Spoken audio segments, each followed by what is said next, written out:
Good afternoon and welcome to this webinar. Is Impact the Solution for Private Equity's ESG Challenges, brought to you in association with Apex. I'm Taku Tamosha, editor of Real Deals. Impact investing has become a focal point in recent times, experiencing tremendous growth. This shift has been further catalyzed by the entrance of major players in private equity launching their own impact funds, including Bain, Carlyle, KKR, and many more. Many factors have driven the wider change, among them increasing state action to decarbonize the global economy, changing social expectations on business, and the rise of regulatory and tax incentives to support investments with a positive real-world impact. The growth in impact investing comes as there's a backlash against ESG investing in certain parts of the world.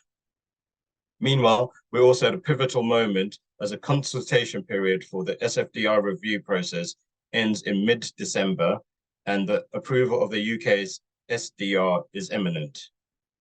Today, we will explore whether impact investing is the key to overcoming some of the ESG challenges in the private equity industry. Now, can I introduce our expert panel? So, Max, if I can get you to just give a brief background of your organization and yourself. Sure, thanks, Taku. Hi, everyone. My name is Max. I'm the ESG and Impact Manager at TriLink Global. TriLink is a woman-owned and led private debt asset manager out of Southern California, and we're specialists in impact investing. So in my role as the ESG and Impact Manager, I'm responsible for overseeing all responsibilities related to ESG and Impact due diligence, ESG and Impact monitoring annually of our investments, and reporting out to our investors. I've been at TriLink for about 4 years, and before that, I worked at a community development bank working on financial inclusion solutions in low-income areas in New York City. Good to be with you all. Thank you very much, Max. Kiempe, can I ask you to introduce yourself? Yes, absolutely. Thanks, Taku. Good afternoon, everybody, or good morning, where you are. My name is Kiempe Keuning. I work at LGT Capital Partners. I'm heading up our ESG and impact activities. LGT Capital Partners is a family-owned business. We manage a little over 100 billion at the moment in assets under management. We have a strong focus on alternatives and have a long-standing experience in both ESG and as well as impact investing. My background is in sustainable private equity. Started in the space in 2006, so that's a little while ago. We invest globally, so in different regions in Asia and Europe and in the US. Happy to be with you. Thank you very much, Kiempe. And David, if I can ask you to introduce yourself. Thank you very much, and hello, everyone. I'm David Krivanek. I'm a Senior Program Manager at the Impact Investing Institute. The Institute is a non-for-profit, which is backed by public and private partners in the UK, particularly in the financial services industry. And we focus on working with investors to help every investor become an impact investor. We do this through research, capacity building, and also coordinating communities of practice around specific teams and in specific sectors. And we also engage quite a lot. I think it's relevant for our conversation today with policymakers, standard sectors, and regulators in the UK, in the EU, and globally. Thank you very much, David. And then Claire, if I can get you to introduce yourself. Hello, Claire Murray here. I am a co-founder of Bloom Equity. We are a growth equity climate tech fund investing across Europe.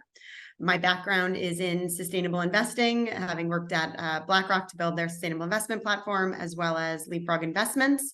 And at Bloom Equity, I particularly lead on all things related to sustainability, so ESG and impact alike, and sit on the investment committee. Thank you. And Maria, can I get you to introduce yourself? Sure. My name is Maria Mary Dildal. I work for Apex Group. Apex Group is a financial solution provider. We have presence worldwide. I joined the Apex Group through the MJ Hudson acquisition. So probably you will see my name closer to MJ Hudson. And my background is finance. I started as a Goldman Sachs M&A, and then 13 years in the project finance and private equity space. and I serve currently at the board of renewables company, Greenwashing Renewables. And within Apex Group, I head the global impact investing effort. Perfect. Thank you very much, Ray. So a great panel for the discussion today. So before I begin, just some housekeeping.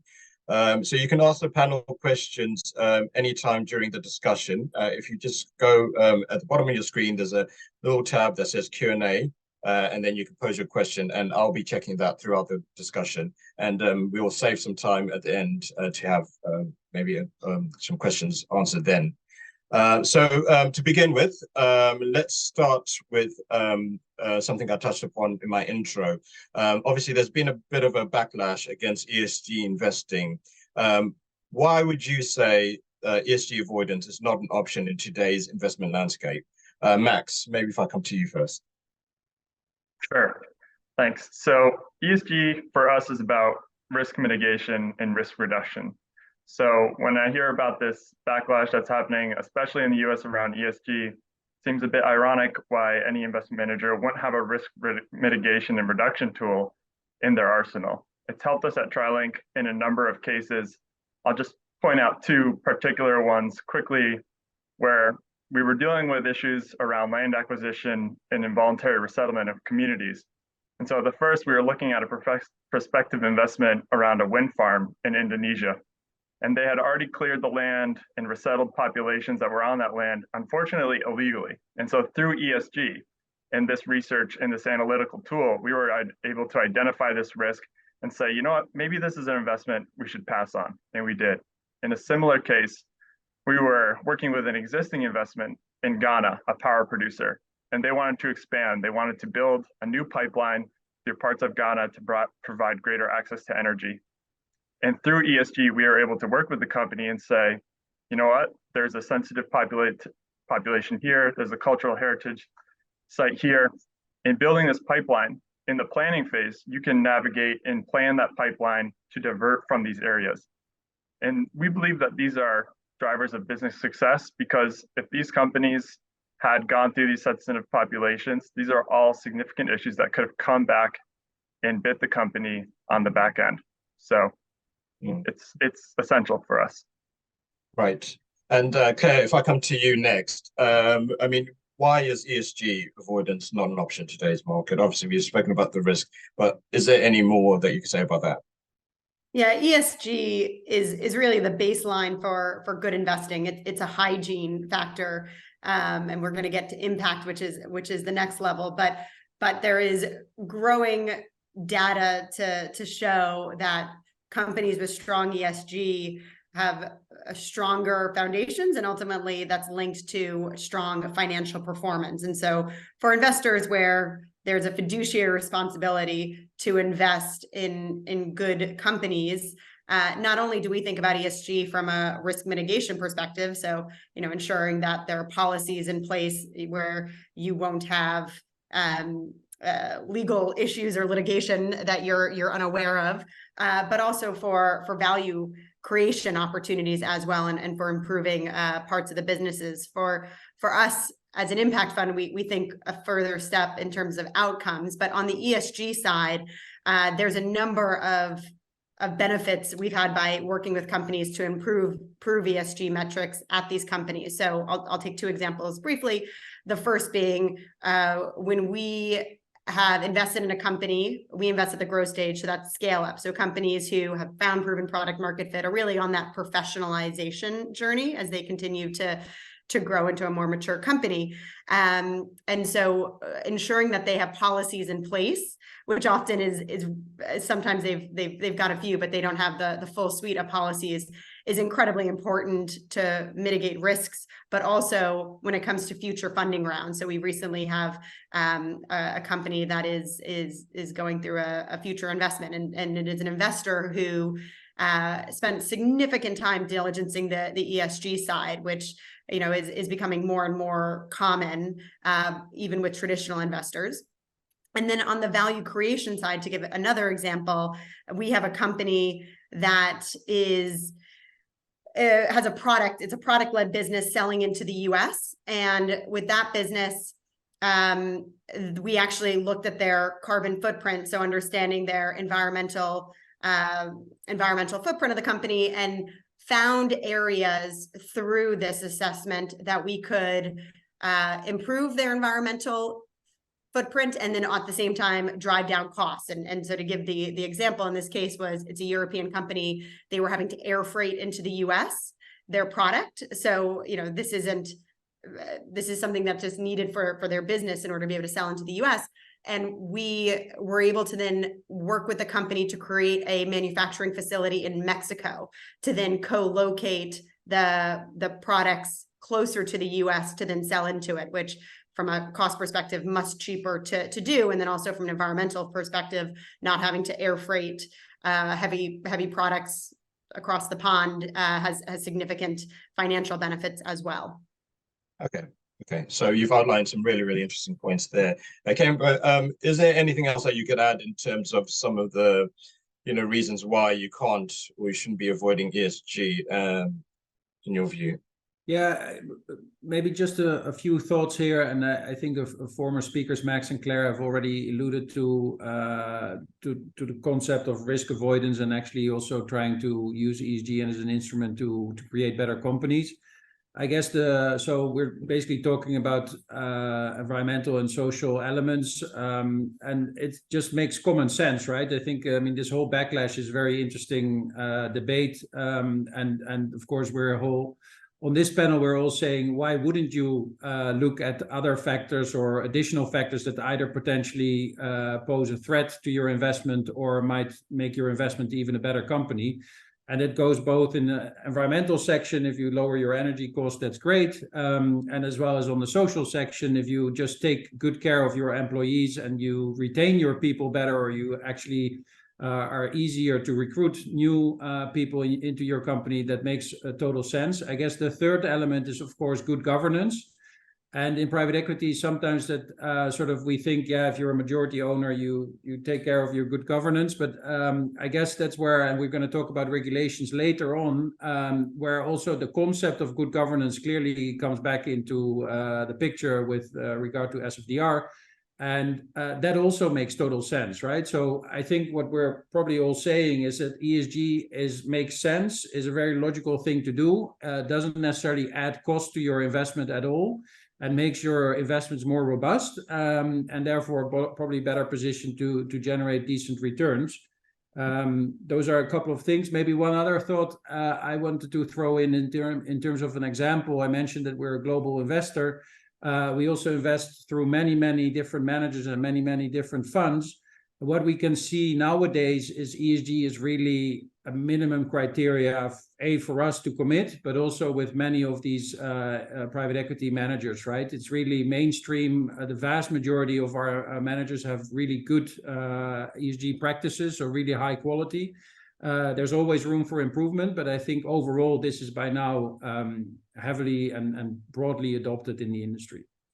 Okay, so you touched upon sort of regulations as a potential sort of stumbling block. I guess it would be great to get an understanding, David. So what are some of the issues that private equity firms face when it comes to ESG investing? Maybe there's other issues beyond regulations that you can think of as well. Yeah, absolutely. I mean, it's never easy to speak as the last person, but I think on a couple of points that were picked up by other panelists definitely resonate with what we see from a sort of more general market view. And I think also, generally, it's not the easiest fundraising environment, for example. So we're definitely seeing that combined with this backlash against ESG, I think has made some people think that, this is the sort of lower part of a fad or something like that. But I think what I would say is it really points at, as also other speakers have talked about, that there's been quite a lot of clarification and sophistication on what ESG actually is. I think it's fair to say that some approaches in the past perhaps didn't have the level of integrity that we're really seeing and expecting now. And we're seeing that tightening in a way of expectations, both from the regulators. You mentioned the EU. Obviously, in the UK, we have the FCA getting much more involved in actually defining what constitutes, I mean, jumping ahead in our discussion a bit, but what even constitutes a credible impact investment approach. And you also have some of the standard setters, particularly, I mean, this is more around disclosures, but obviously the ISSB, which is actually providing a bit more clarity to help navigate and provide consistency on the so-called alphabet soup of different disclosures standards. So I think this basically raises expectations across the board. It raises expectations from regulators, but it also raises expectations from LPs who themselves have higher ESG capacities. I mean, I think this was also mentioned, and they have the increasingly high expectations of GPs as well. I think this is welcome on the sort of headline figure. It maybe is a bit of a slowdown, but it does mean that ESG investments are closer to doing what they say on the tin, and this is a trade-off that is probably worth going. And also, we focus on the sort of more negative stories, but there's been some I mean, you mentioned KKR, there's been a lot of other very successful fund launches recently. So there's definitely still a lot of room to grow. Okay. And then Maria, just to touch upon the, impact as a solution to some of the challenges have been outlined. I mean, would you consider impact, investing the answer to some of these issues? Yes. So I think linking with the last question, so what are the challenges that ESG face, and how you link that to whether impact is actually the solution? That is something that we spend a lot of time thinking about, because so the main challenges that the ESG players face are definitely related to regulatory, but also, especially in continental Europe with SFDR, is whether the SFDR is fit for purpose to deliver the positive outcomes it should deliver, right? In the end, all the regulations have, let's say, a kind of a piece of a puzzle, and in the EU, this puzzle is getting pretty big,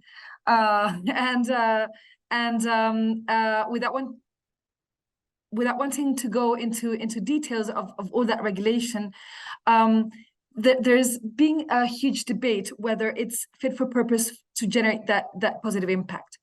The consultation period, as you mentioned in your introduction, is generating a lot of debate within the impact world in order to find itself as a sort of separate asset class with its particular ways of doing things. But at the same time, it does showcase the fact that the impact world, since I started just doing impact since 2017, there's been a huge supranational and let's say, organization effort to agree on tools, methodologies, frameworks that could be useful, especially to measure. On part of my impact heart says, I mean, yes, these impact tools, methodologies like the IMP, linking that to the IRIS Plus, which I find genius, and together with SDGs, I love IRIS Plus nowadays. It is much more than only a set of metrics. It does give a comfort zone as in tools for sectors that can allow you to link what you're doing, why you're doing it, what impact you're seeking, what would happen. So it's the IMP framework, so to speak, together with SDGs and together with specific metrics, which is and that all in a framework that could be acceptable for across the board, so to speak. But while I seem to be here selling the gin as the nirvana, the impact nirvana, it is true that my other ESG kind of hat says, is there legitimacy for impact methodologies and tools to be used across the board? So I think the impact world has thought through a lot all these tools and methodologies, and some of them are extremely useful, but not turn every single target or every single opportunity, a portfolio company, into an impact company. It's just become extremely prudent and respectful as to what is a genuine impact company, which is closer to purpose, intentional impact. And underserved markets / innovation is a very innovative world, versus how to achieve what we call impact with a little I, which is outcomes, basically. So positive impacts into any company, whatever sector you might find. Okay, thank you for that. And then, Claire, if I just come to you and ask you about, the impact as a solution. I think one of the issues that obviously were raised multiple times is sort of the backlash. And I mean, do you think, having an impact strategy basically provides a solution to that backlash? Yeah, I think impact is further on the spectrum. So ESG is basic hygiene. Impact, as Maria mentioned, is focused on outcomes. So I think it does solve a part of the problem, and that's particularly related to the backlash, because with ESG, as Kempe mentioned, they're looking across their traditional portfolios for funds and companies that have very strong ESG. That can be a fund that is not doing impact, or it is doing impact, but that's ultimately, a part of their traditional diligence process. Whereas for impact funds, what we mostly see when we look at our investor base or other impact funds investors is there are impact sleeves or impact dedicated mandates out there. And while they're still targeting financial return, so it's not concessionary capital, it's investors who are opting in to this space, so they know what they're trying to achieve and what impact they want, and ultimately what outcomes they want. Whereas with ESG, it's more about baseline. And I think given the politicalization, I've got an American accent, but I live in Europe, so I can see both worlds. The politicalization in the US of ESG as a blue topic is something where, given its, I would argue, and the data shows, it helps them with strong financial performance, but that some investors feel that they don't have a choice in being exposed to ESG, given that political angle, that it's being forced down their throats. Whereas with impact, some investors are investing in the space because they see it as a thematic area of interest that's going to do really well. Thinking about the next industrial revolution, you've got mega tailwind supporting the space, but it's still investors who are focused on impact. You wouldn't have someone accidentally be investing into an impact fund. So I think that bifurcation, not really bifurcation, but just categorization of what is ESG and what is impact is incredibly important. And it's also really important for GPs to do. I mean, I think often people in the industry, just for ease, I say sustainability and I kind of group things together, but it's really important to differentiate, what is ESG for the fund and what is impact, and make sure those are talked about separately. Okay, thank you. And then also, if I just come to you, Kempe, just ask you in general, I mean, do you think that, the impact piece is that sort of Penenko, that's the answer that, maybe some of these funds might be looking for an answer to? Yeah. I guess maybe building on what Claire was just saying, it's for us, and I guess for probably almost every investor, it's important to distinguish indeed between ESG, where we are most often thinking about a company's operations. So a company's footprint can also be social footprint, right? So not only talking about a carbon footprint, but basically the day-to-day business and activities of the company itself, versus outcomes and impact coming mostly from a company's output, right? So the products and services that a company are generating. Of course, a company can also have a lot of impact when it creates a lot of jobs, and you also there can distinguish between different types of impact and difference between impact from outcomes and changes versus ESG. And if you do that, I think you don't necessarily have to separate everything, right? So you can also think a little bit about this from a convergence perspective, that you say the more you drive your ESG agenda towards real outcomes or facts and figures, which is, by the way, partially where some of this criticism is coming from, right? That our industry hasn't done itself a lot of favor by talking every month there's a new initiative, a new acronym, and we tend to talk a little bit in vague statements, while these examples that my co-panelists are giving are very clear and very concrete, right? And I think that is helping, taking a little bit of blur away from this discussion is, okay, what are you really talking about? Facts and figures from an ESG perspective, which is, by the way, also can be very useful in value creation efforts? Or are you talking about impact from products and services, or also from a company's operations? But what is the actual impact you're talking about? And Maria was mentioning Iris Plus and KPIs. That's really important to be transparent. And that's actually, back to the regulations, also something you see in regulations, right? You see the regulators thinking, okay, let's create a level playing field and let's create transparency.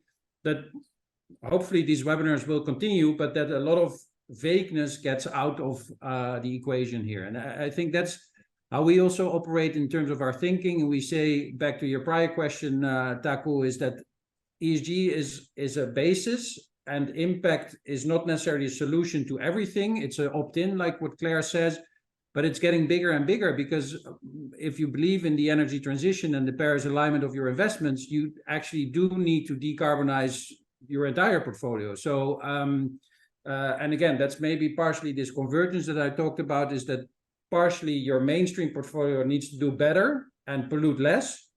And at the same time, you can also dedicate capital and allocate capital and invest in climate solutions that are pure play products and services that help the energy transition or help just create lower emitting products and services. Okay, thank you. And then just Max, maybe touching upon the point about, real outcomes, how can you communicate those maybe to your investors and then to the wider public, in your view? Yeah, so I think the panel's done a good job of drawing this delineation and differentiation between ESG and impact. And I think what I want to add to that is also delineating between practice and marketing. I think recognizing the ESG backlash isn't on the practice side going to mean like we're going to stop practicing ESG. We're going to continue practicing ESG as we've always done, and we're going to continue practicing impact.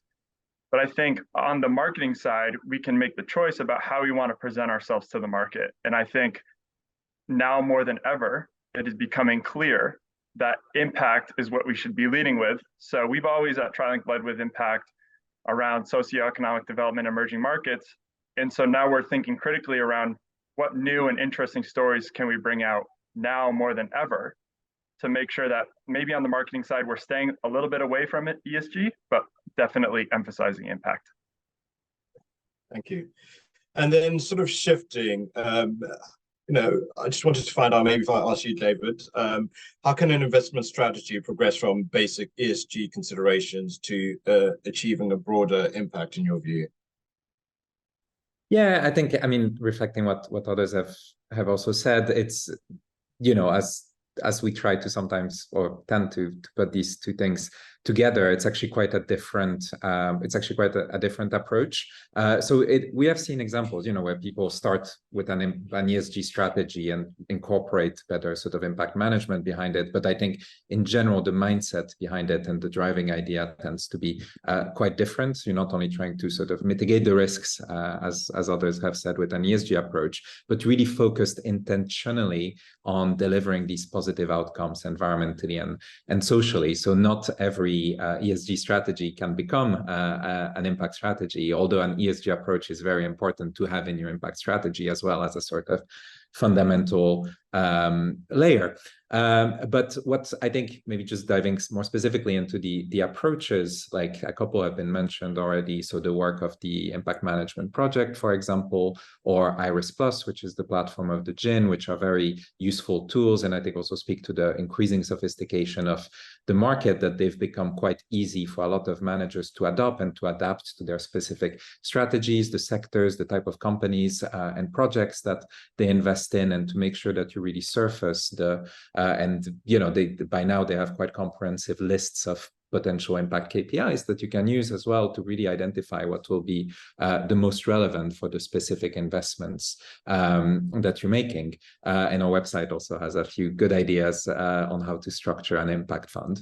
I think implementing these approaches is a really good talking point. We talked about the dimensions of impact from the impact management framework. So thinking about, what you will be impacting, who will be impacted, how much, the sort of depth of the impact, as well as reflecting, I think others also mentioned that, but the nature of the contribution that you're making as an investor and the nature of the contribution that your investee company is making towards achieving these outcomes. I think these, we're seeing quite a lot of increasing standardization around these type of dimensions. And again, just to go back to the regulatory piece, this is also what regulators, even like the FCA, through, reading between the lines and sometimes also more explicitly, are really using as a basis for their upcoming impact category, for example, that we expect to launch in the UK. If it's not in December, it will be early next year. And I think that really helps to provide more clarity on the market, as well as more detail on what it is, the specific impact outcomes that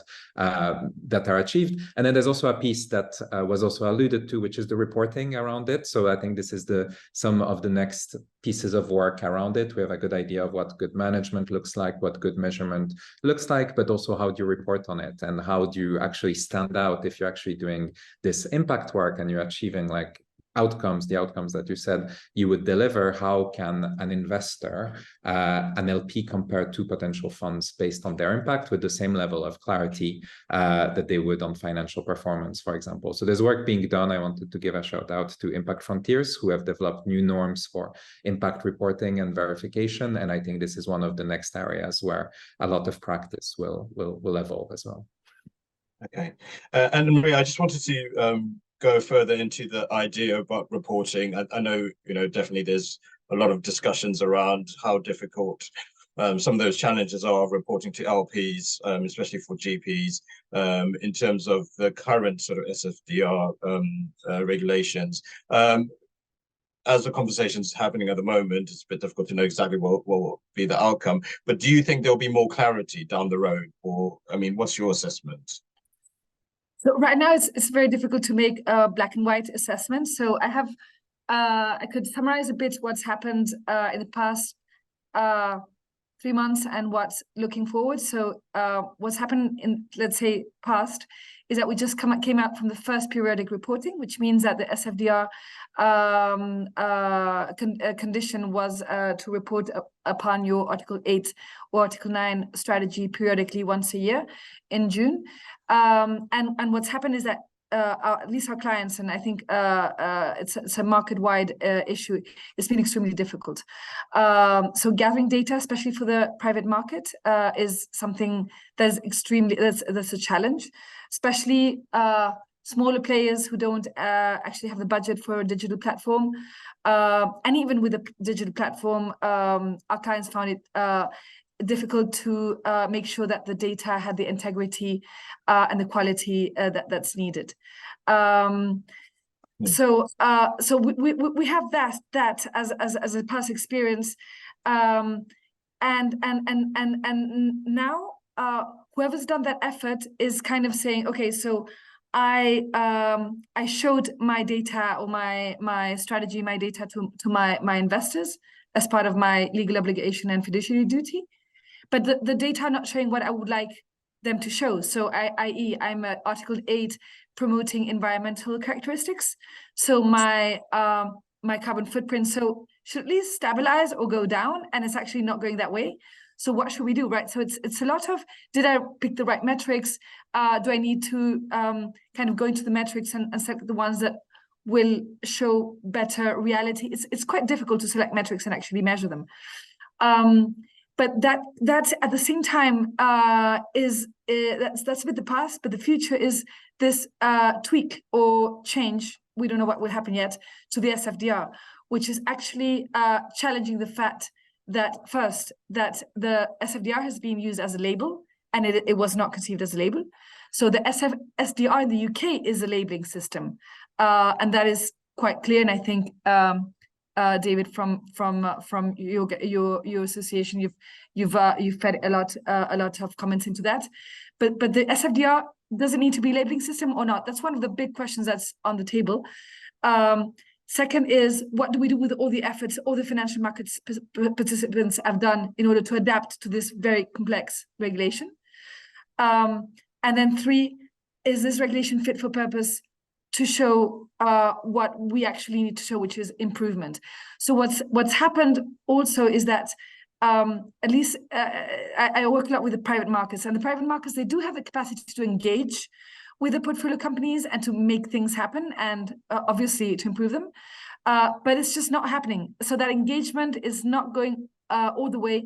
And reality is that there are very few players who actually want to move the needle and want things to change. Not that in general people don't want things to change. I think everyone wants to change to the positive. But there is a cost associated, an effort associated, and it looks like the whole of the regulation has kind of used all the resources just to comply with regulation. But what happened with the positive outcomes, right? So it's kind of right now it's a moment where the focus has been so much on the compliance point of view that reality and real world outcomes and KPIs, they're just not showing the improvement we need them to show. Okay, thank you for that, Maria. So just moving on here. Just wanted to get a bit more clarity in terms of impact strategy and how it can sort of address some of the societal issues that we're discussing here. So maybe if I come to you, Claire, what are some of the solutions that the impact strategy can offer to address societal environmental issues in your view? So I think what's really important as an impact fund is upfront laying out what outcomes you're targeting are. And one way to do that, what you're seeing more and more in Europe versus the US at this point, but I think this will become a more established methodology globally in the coming years, is tying remuneration to impact targets. So, it's very common for impact funds is to set out KPIs. These are what you measure. Sometimes they're related to IRIS Plus. These are the KPIs that you're tracking and reporting on, sharing with your LPs, talking to your portfolio companies about on a quarterly basis and reporting on it then to investors. But and really the European Investment Fund in Europe is the main one driving this initiative.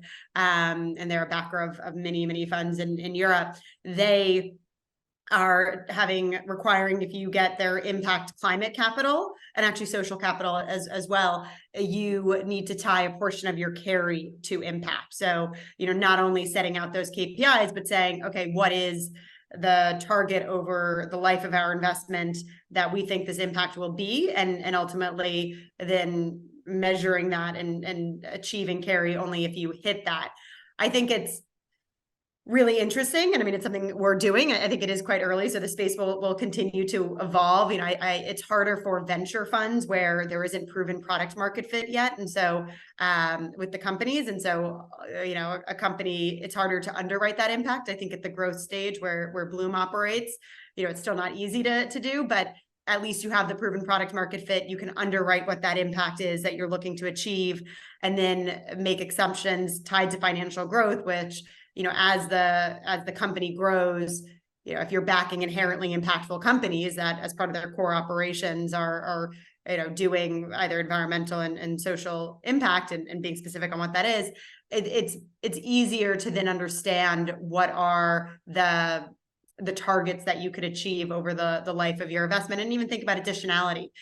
So, what would it be as a baseline? Are there initiatives on the value creation side that you as an impact investor could come in and support them with in a dedicated way to increase that impact as well? And I think what's clearly becoming more and more important, both with ESG, but particularly with impact, is greenwashing. So raising the bar, and as you see the space continuing to grow, the tent to grow, and the space to mainstream, that bar needs to be raised, and that is happening with frameworks and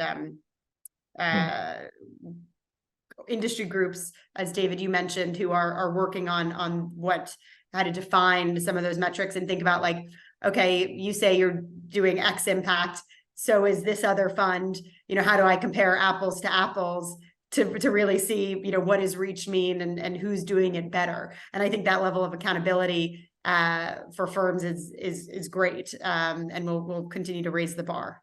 Yeah. And then Max, just maybe touching upon some of that in terms of the accountability, do you see that as sort of maybe one of the sort of benefits of the impact strategy, that you can easily, relatively easily show that, you've created this impact? Yeah, absolutely. Comparability is key. And I think that, by having standardized metric sets such as the impact reporting and investment standards, IRIS through GIN, that's allowing investors a lot of clarity on having that comparability. So standardization in that sense, whenever possible. There's a whole world of standards, frameworks, coalitions, and initiatives out there, and that can certainly be a challenge for any practitioner is to choose what's relevant. But I think obviously IRIS has played well for us, and then to prove that to investors, being a signatory to operating principles for impact management, going through a third-party verification of the impact management system is proving to the world that we're walking the talk. Mm. Okay, and then Kimber, as a maybe putting on your LP hat here, as an investor, is that one of the frustrations that you might have? Is the sort of lack of standardization, and how that flows into what you would be considering into investing? Yeah, so indeed, maybe just commenting on that from an LP perspective is, I guess you have the same struggles as another diversified portfolio or direct investor that is investing in different kinds of businesses and different kind of impact themes, and you need some sort of standardization across the board to be able to compare apples with apples, and that is one of the challenges that the impact industry is grappling with, is how to do that. And there are different investors that have developed their own sort of common denominator to bring impact back to. There's some interesting service providers as well out there, but it will remain a challenge to compare just very high level social impact with environmental impact. And maybe sometimes, and that's an ongoing debate we have as well, both at the GIN as well as in different other forums, is if you take that agenda too far, you might lose some of the nuances. So also there's potentially an area where you just don't need to go all the way to bring everything back to one standard or one number. But clearly it has to fit in that whole thinking of creating transparency, being consistent across your portfolio, and creating that comparability that Max was talking about. Does require a certain effort. But yeah, we struggle with that, to be honest, and it's work in progress, right? So it's something that we try to be transparent about as well.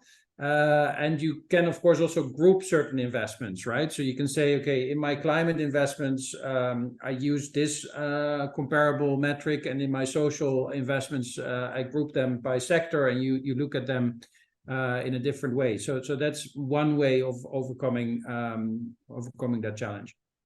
Okay, thank you. And then Maria, just in terms of, maybe we touched upon sort of KPIs and sort of their importance. I mean, what are you seeing in the market around that, and what are some of the frustrations that you're hearing about? Yeah, I think sort of it's market-wide observation that the difficulty of gathering KPIs. It's not only having portfolio companies on board in the private market that is quite important. The public space, you already have these sort of the databases, Sustainalytics, MSCI, etc.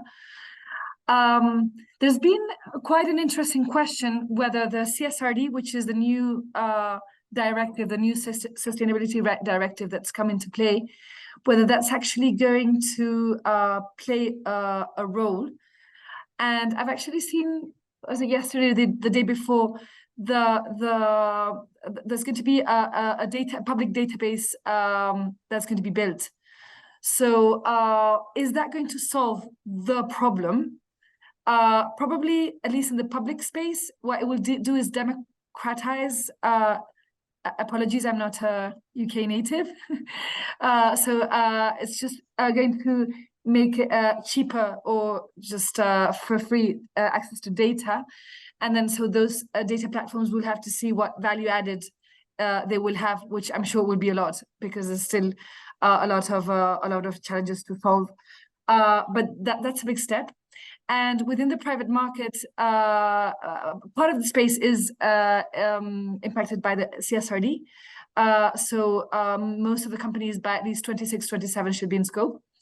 And the fact that obliges verification is going to, and actually the law does have very specific requirements for data. That's going to be quite key. In the meanwhile, we're still going to have to work very much together with portfolio companies to improve the KPIs that are measured, make sure those are material and strategic, and make sure there's the companies have internal governance around data that does give investors the comfort that they're actually making decisions according to reasonably quality data. Okay, thank you. So I'm just looking at the time, and I would really like to fit this audience question in here, because I think it fits in nicely. So the question is from Thomas Clothley. Sorry if I mispronounced that. But the question is legislation likely to compel investors to become ESG driven by default anytime soon, given the current environment that we're in at the moment? So I don't know if anyone specific wants to pick this up. Maybe if I get David to, if you have a view on that. Yeah, I'm happy to give it a go. I think it will depend in different jurisdictions. I think it's definitely getting that in the sort of EU regulatory space.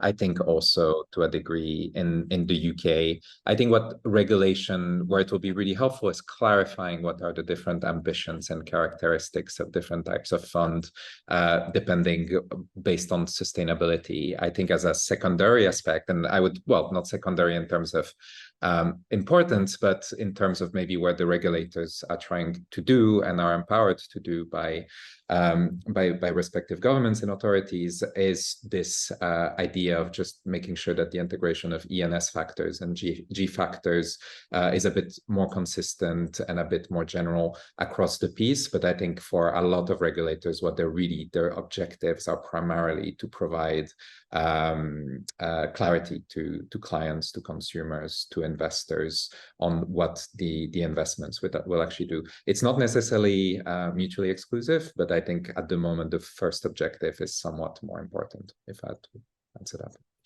Yeah, that answers. I don't know if anyone has a different view, or everyone's in agreement, which is great.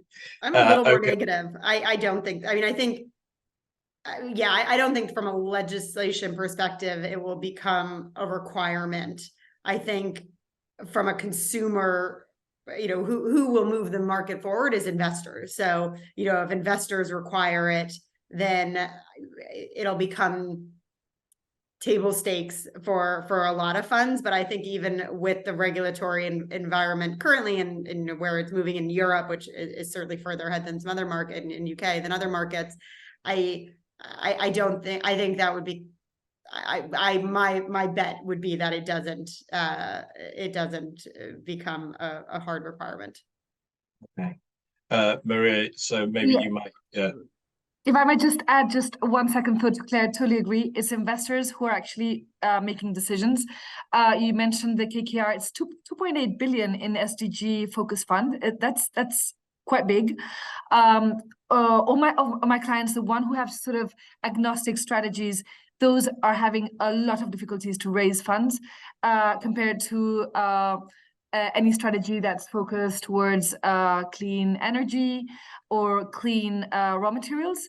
those funds are oversubscribed. So right now, when it's tough, that's when you actually see the difference. We were with the impact world yesterday. We were debating, because of the consultation, the fact that the SDR does not have, so to speak, Article 6. So it's either you're doing something or else you're just not even there. So it's up to you. I mean, if you actually see an opportunity where your strategy will raise funds without being sustainable, then you go for it, because there will be an appetite for that. Or else a lot of funds are going to have to just either tweak the strategies or adapt to the SDR labels. And we've seen that already. I won't even mention Article 8s or 9s in the EU, which has been it's a must. Okay. So I know our time, we've only got 10 minutes left. So if I can just look ahead and get you to consider how impact investing might have evolved over the coming years. So if you have, we'll go around the panel, but if I can give you 2 minutes each, and then starting with Max, how do you see things developing as we go forward? Sure. I think efficiency and greater and improved efficiency being driven in the coming years will be one of the significant things that we'll be experiencing. I think tech-driven efficiency as well. We've been in the impact investing game at TriLink for around 10 years, and there's a lot of tech developments that have happened also in that time frame. Thinking of like Maria and Apex, these new tech platforms that are coming on, and automating things like annual impact requests out to borrower companies to get their annual ESG and impact data back. This is going to be key in driving efficiency and I think cost reduction in our market. So I'm looking forward to seeing these players, these tech-driven players, to emerge and greater uptake in the industry. Okay, thank you, Max. And then Claire, I know you've spoken a bit about the tide carry, but is there anything else that you see sort of coming in the next few years, in your view?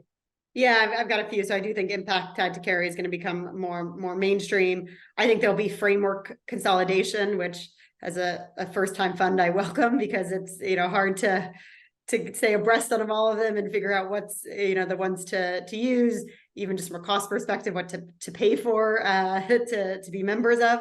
I also think not only will there be cost efficiencies as just mentioned, but also cost of capital for impact companies will come down. And so reporting on this will become more and more financially lucrative for companies and private equity funds. And you're seeing some private equity funds actually launch impact credit facilities to encourage that. And then where I don't have a strong view, so I'd welcome it, particularly Maria, who's an expert in this area, it seems, is on SFDR, like where that goes. I mean, it is here to stay in some capacity. You have seen a number of funds demote themselves from Article 9 to Article 8, just given that is not fully formed, and two, the amount of data required. So that's one that I'd be curious to hear others' view on. I don't have a strong one, but yeah, I think there's a lot of evolution. And what's always been nice about impact is the space is one corner of finance where there's a lot of collaboration. So I see that collaboration continuing. Okay, so I'll go straight to you here, Maria, since Claire mentioned. You might have a view as well. Yes, I'm very close to regulation. I think that is quite key. I think SFDR is here to stay, and the reason why is just because I'm seeing a lot of pushback from a lot of players saying we've already invested so much in SFDR, it would be just too much of a regulatory shift to completely destroy that framework and start from scratch. But it is true that there are specific questions in the consultation that are intended to embrace impact as with its specific way investing and as an asset class. So I think that will definitely be a game changer. And a bit the sort of the debate right now is whether it should have a label or not. And then if a label, what conditions should it have, right? So that's what the UK already got to. Will the EU get there or not? It's difficult because there's a lot in play and different points of view. But the way I see impact going forward is that since I started a few years ago, it's been embracing more and more size of companies, types of capital, asset classes. And there's a huge challenge to achieve key goals. So the EU has the objective to become sort of neutral in emissions by 2050, together with other international or national goals. And I think impact investment plays a key role.